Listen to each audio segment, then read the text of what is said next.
कि आयोग पूरी तरीके से इसकी जांच करेगा, क्योंकि वहाँ सभी केंद्रों पर सीसीटीवी लगे हुए हैं और साथ में हमारे सेंटर सुपरिटेंडेंट के प्रतिवेदन, वहाँ उपस्थित मजिस्ट्रेट का प्रतिवेदन और जो जोनल दंडाधिकारी हैं, ये सभी प्रतिवेदनों को देखते हुए आयोग किसी निर्णय पर पहुंचेगा। और जो प्रश्न उठाया गया कि वायरल है, तो उसमें कुछ लड़कों का जो वीडियो हमें प्राप्त हुआ है, प्राइमा फेसी देखने से स्पष्ट है कि उनके द्वारा हंगामा करते हुए बाहर आया गया है, जबकि उन्हें बिल्डिंग से बाहर निकलना नहीं था। जिला पदाधिकारी महोदय ने क्या बताया है वो हम नहीं अभी कह सकते हैं, परंतु हमारा जो प्रोविज़न है बिल्कुल स्पष्ट है कि जो स्टील ट्रंक खोला जाएगा, जिसमें प्रश्न पुस्तिका सह उत्तर पुस्तक होते हैं, यानी OMR शीट उसके अंदर संलग्न है, वो एक कमरे में खोलकर विभिन्न जो सेगमेंट्स है उसमें बांटे जाएंगे। यदि कुछ छात्रों का कहना है कि प्रश्न पत्र नहीं मिला, तो हमने अभी भी कहा कि कुछ छात्रों का ये शिकायत है कि विलम्ब से प्राप्त हुआ।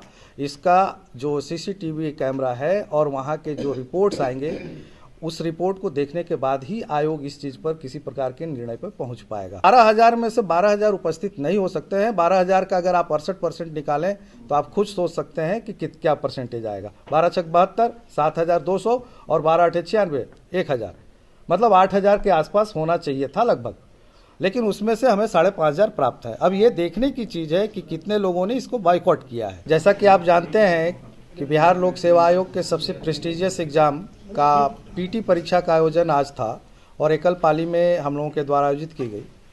पूरे बिहार राज्य में 36 जिले में इसका आयोजन था, जिसमें 4,80,359 अभ्यर्थियों ने अपना आवेदन फिलअप किया था और 4,48,000 अभ्यर्थियों के द्वारा एडमिट कार्ड डाउनलोड किया गया था, जिसमें से जो अभी प्राइमा फेसी हम लोगों को रिपोर्ट प्राप्त हुए हैं उसमें 3,25,000 अभ्यर्थियों के उपस्थित होने की खबर है। कुछ सेंटर्स के डाटा अभी सिंक नहीं हुए हैं, तो उम्मीद हम करते हैं ये 68% के आसपास है। हो सकता है 1-2% की बढ़ोतरी इसमें आएगी। अब जहाँ तक प्रश्न है, हमारे 912 परीक्षा केंद्रों में से 911 में बिल्कुल शांतिपूर्ण तरीके से परीक्षा का आयोजन हुआ, जिसके गवाह आप भी हैं। आप लोगों के द्वारा भी यदा कदा हम लोगों को सूचना मिलती रही कि सब ठीक है। सिर्फ एक परीक्षा केंद्र पटना जिला स्थित जो बापू परिसर परीक्षा केंद्र है, BSEB द्वारा संचालित किया गया है, जिसमें हमारे 12,000 अभ्यर्थी थे। उसमें से आपको मैं बता दूं कि 5,500 अभ्यर्थियों के द्वारा परीक्षा दी गई है, जिसके OMR हमें प्राप्त हो रहे हैं। और उसमें से कुछ अभ्यर्थियों के द्वारा 12:15 बजे के बाद जो सूचना प्राप्त हुई, 2 मुख्य उनके द्वारा ऑब्जेक्शन किया गया है। जैसा कि सर ने बताया कि क्वेश्चन वायरल होने का, और दूसरा था प्रश्न पत्र विलम्ब से मिलने का। जहाँ तक क्वेश्चन वायरल होने का प्रश्न है, हम लोगों ने छात्रों से बात किया तो उनका कहना था कि एग्जामिनेशन हॉल में हमें TS बैग में क्वेश्चन पत्र प्राप्त हुए हैं, जबकि हमारे सामने बॉक्स खोलना चाहिए। तो मैं ये जनरल जानकारी के लिए बता दूं कि आयोग का बिल्कुल स्पष्ट निर्देश है कि सेंटर में किसी एक कमरे में प्रश्न पत्रों को स्टील ट्रंक से निकाला जाएगा और सभी जो उपकेंद्र बने हुए हैं या परीक्षा कक्ष हैं, स्ट्रेंथ के हिसाब से TS बैग उपलब्ध कराए जाते हैं। TS बैग में जो हमारा पॉली बैग होता है, अनब्रेकेबल होता है और उसमें 12 प्रश्न पत्र होते हैं 3 सीरीज के। तो 12 के मल्टीपल में सीटिंग की व्यवस्था होती है और 12 के मल्टीपल में प्रश्न पत्र वहाँ पर पैकेट ही भेजे जाते हैं। उसी में कुछ उपद्रवी तत्व ही कहेंगे, असामाजिक तत्व कहेंगे, कि उनके द्वारा यह प्रश्न खड़ा किया गया कि बॉक्स हमारे समक्ष में खोलना चाहिए, जबकि बिल्कुल स्पष्ट निर्देश है कि परीक्षा केंद्र में किसी एक कक्ष में अभ्यर्थियों के समक्ष खोला जाएगा। उस प्रकार से जब प्रश्न पत्र पहुँचाए गए तो वही 12:15 बजे के आसपास लड़कों ने इसे प्रश्न को उठाकर और जो वहाँ इन्विजिलेटर थे उनके समक्ष से लेते हुए प्रश्न पत्र हंगामा करते हुए बाहर आए, जिसमें कुछ छात्रों के द्वारा ये हंगामा खड़ा किया गया और कुछ छात्रों ने इसका साथ दिया, जिसमें से 5,500 छात्रों के द्वारा परीक्षा दी गई है। दूसरा प्रश्न उनके द्वारा था कि हमें प्रश्न पत्र विलम्ब से मिला।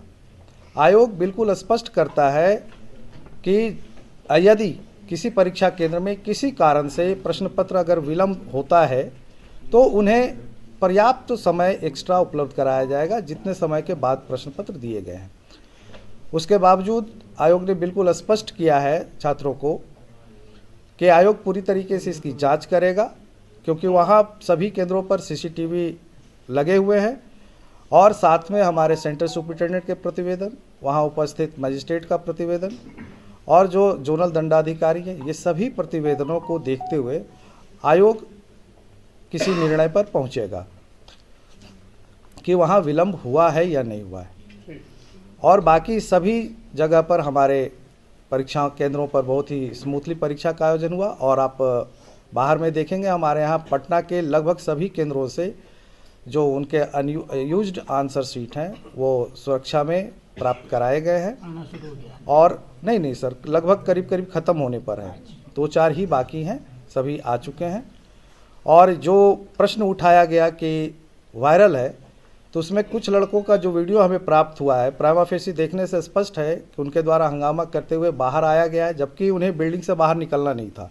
यदि कोई ग्रीवांसेस था, परीक्षा वो देते, आयोग के समक्ष अपनी बातों को रखते और आयोग उसका विश्लेषण करके जो भी यथोचित निर्णय होता वो आयोग करेगा। परंतु उनके द्वारा उपद्रव को माध्यम बनाते हुए गेट के बाहर प्रश्न पत्र फेंका गया और उसी प्रश्न पत्र को किसी असामाजिक तत्व, उपद्रवी तत्व ने वायरल करने का प्रयास किया या वायरल करने का न्यूज़ फैलाया है। पूरी वस्तु स्थिति यही है। 273 क्वेश्चन सेट्स आने थे, आयोग ने बोला था, लेकिन 192 सेट्स ही वहां गए। ऐसा है, ऐसा क्यों? नहीं, मैं बिल्कुल स्पष्ट बता देता हूँ कि हमने बताया कि हमारा जो प्रश्न पत्र होता है वो टीएस बैग में 12 प्रश्नों के नंबर में होता है, जिसमें 3 सीरीज होते हैं और एक स्टील ट्रंक में जितने भी टीएस बैग आते हैं वो टीएस बैग उसमें डाले जाते हैं। मतलब 12 के मल्टीपल में प्रश्न पत्र होते हैं। उनकी जो सीटिंग अरेंजमेंट थी वो 273 प्रति कमरा में थी और उसमें बिल्कुल स्पष्ट है, जैसा कि मैंने पूर्व में बताया, कि जो स्टील ट्रंक खोले जाएंगे किसी एक जगह खोलकर उसे डिस्ट्रीब्यूट किया जाएगा। ये डिस्ट्रीब्यूट किया गया है। ये अब जिला पदाधिकारी महोदय ने क्या बताया है वो हम नहीं अभी कह सकते हैं, परंतु हमारा जो प्रोविज़न है बिल्कुल स्पष्ट है कि जो स्टील ट्रंक खोला जाएगा जिसमें प्रश्न पुस्तिका सह उत्तर पुस्तक होते हैं, यानी OMR सीट उसके अंदर संलग्न है, वो एक कमरे में खोलकर विभिन्न जो सेगमेंट्स है उसमें बांटे जाएंगे। ये बांटने का काम वहाँ के जो CS है उनका स्ट्रक्चर मैं बता देता हूँ। जो ब्लॉक A और B है बापू सभागार में, उसमें 2 CS हैं, एक A ब्लॉक के लिए और एक B ब्लॉक के लिए। और A ब्लॉक में जो कमरे हैं 22 कमरे हैं, जिसमें 6006 कैपेसिटी है। 273 से मल्टीप्लाई करेंगे तो 22 कमरे में 6006 और बी में भी 22 कमरे 6006, जो 5 फ्लोर्स में है, ग्राउंड फ्लोर से लेके 5th फ्लोर तक। तो 273 के संख्या में उनको वो बैग 12 के मल्टीपल से डिवाइड करके वो डिस्ट्रीब्यूट करना था। इसलिए उन्हें हो सकता है किसी प्रकार का कोई फीडबैक दिया गया हो, लेकिन ये स्पष्ट है। प्रश्न पत्र मिला ही नहीं। अच्छा ठीक है। यदि कुछ छात्रों का कहना है कि प्रश्न पत्र नहीं मिला, तो हमने अभी भी कहा कि कुछ छात्रों का ये शिकायत है कि विलम्ब से प्राप्त हुआ। इसका जो CCTV कैमरा है और वहाँ के जो रिपोर्ट्स आएंगे, उस रिपोर्ट को देखने के बाद ही आयोग इस चीज़ पर किसी प्रकार के निर्णय पर पहुंच पाएगा। दूसरी चीज़ मैं कह रहा था कि स्ट्रक्चर, तो एक वहाँ के सेंटर सुपरिटेंडेंट हैं ब्लॉक A में और ब्लॉक B में। उसके बाद प्रत्येक कमरा में एक ACS हैं, असिस्टेंट सेंटर सुपरिटेंडेंट, और उनके निगरानी में हर 25 अभ्यर्थियों पर एक वीक्षक प्रतिनियुक्त किए गए हैं। मतलब साफ है कि अगर 273 हैं तो 25 के हिसाब से आप सोच लें कि करीब 12 से 13 वीक्षक वहाँ उनके साथ काम करने के लिए हैं। तो उनका भी प्रतिवेदन आएगा जो असिस्टेंट सेंटर सुपरिटेंडेंट है, और उसके बाद ही आयोग इस चीज़ पर जो आपका प्रश्न है उस पर हम लोग किसी नतीजे पे पहुँच पाएंगे। 1 मिनट, हाँ नहीं ठीक है, मैंने अभी आपको ब्रीफ किया कि 4,80,000 अभ्यर्थियों में से 4.5 लाख लगभग लोगों ने डाउनलोड किया और उनकी उपस्थिति लगभग 68% है।